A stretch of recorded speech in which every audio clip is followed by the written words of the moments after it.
nothing else to do. Oh, it's your color, your hair is brown, your eyes are hazel and soft as clouds. I often kiss you when there's nothing else around. このダンスによって車だけでなく人に関しても衝突被害軽減のためのブレーキ制御を行うことが可能になりました。 Impreza WRX STI, modèle qui arrive chez nous quelque part au début de l'an prochain. Évidemment, on a refait la ligne en fonction de la Impreza qu'on a présentée il y a quelques mois. Pour être honnête, j'aime pas tellement la ligne de l'Impreza, mais en version extrême en STI, c'est un modèle qui est quand même plus joli. Là, évidemment, on a des caractéristiques japonaises, conduite à droite, système de navigation qui est intégré dans à peu près tous les véhicules au Japon. Évidemment, en raison du trafic, c'est des systèmes plus évolués que chez nous.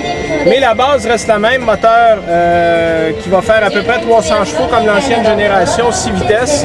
Alors c'est un modèle qui est très attendu et je pense qu'il va plaire beaucoup aux amateurs. Qui présentait pas moins de 5 concepts au salon ici à Tokyo. Ce que vous voyez derrière moi, ça s'appelle le X-Head, qui serait ni plus ni moins que la version Hummer de ce que Suzuki pourrait présenter comme véhicule de plein air. En fait, c'est conçu pour évidemment les sentiers rocailleux, les routes de forêt et tout ce qu'on peut imaginer de terrain difficile.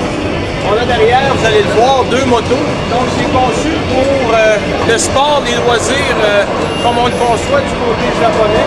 On a évidemment tout ce qu'on peut placer dans les custodes pour voyager avec son équipement extrême. C'est le véhicule le plus vendu au Japon depuis 7 ans. C'est le Suzuki Wagon R. Donc, véhicule évidemment petit, pratique, fabriqué pour la ville, pour les pays comme le Japon, évidemment, où il n'y a pas d'espace pour les véhicules. Donc, à partir de ce véhicule-là, Suzuki a créé un concept qui va probablement présenter la prochaine génération du Wagon R. Et vous le voyez là sur son piédestal, ça s'appelle le Palette, P-A-L-E-T-T-E.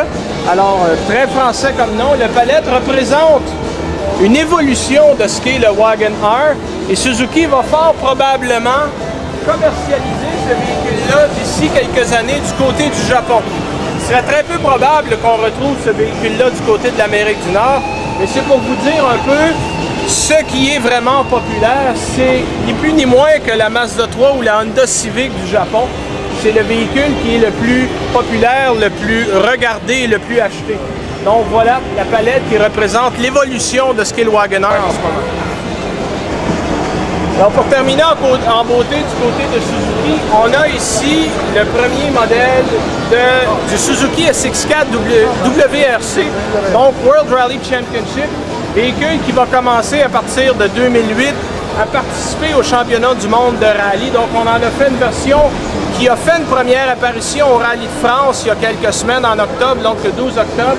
Et on prévoit que ce modèle-là va faire la saison complète. Vous avez ici deux véhicules qui se complètent.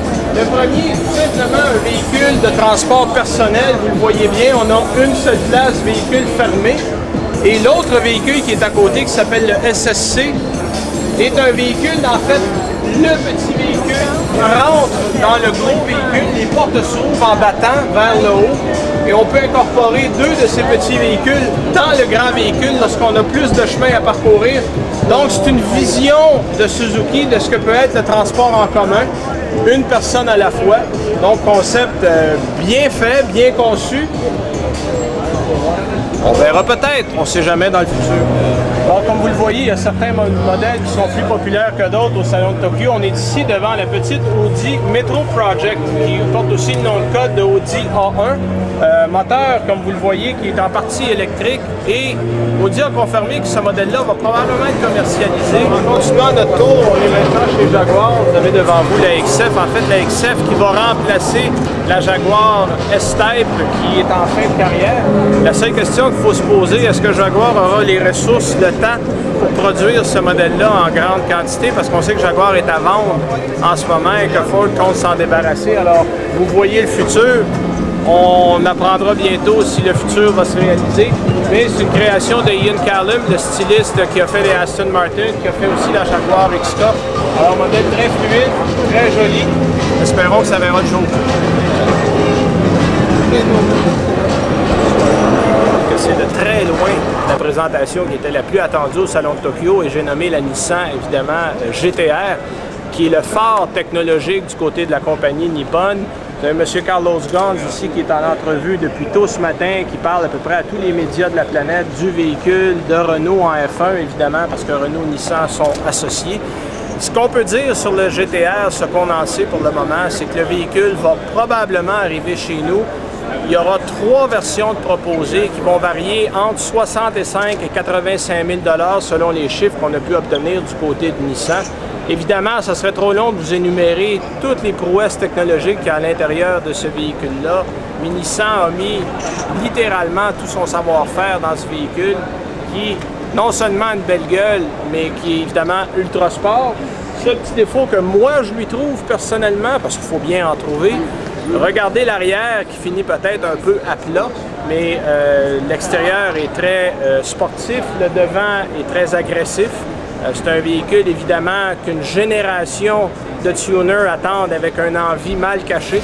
Alors, ça promet beaucoup. On va voir ça quelque part l'année prochaine.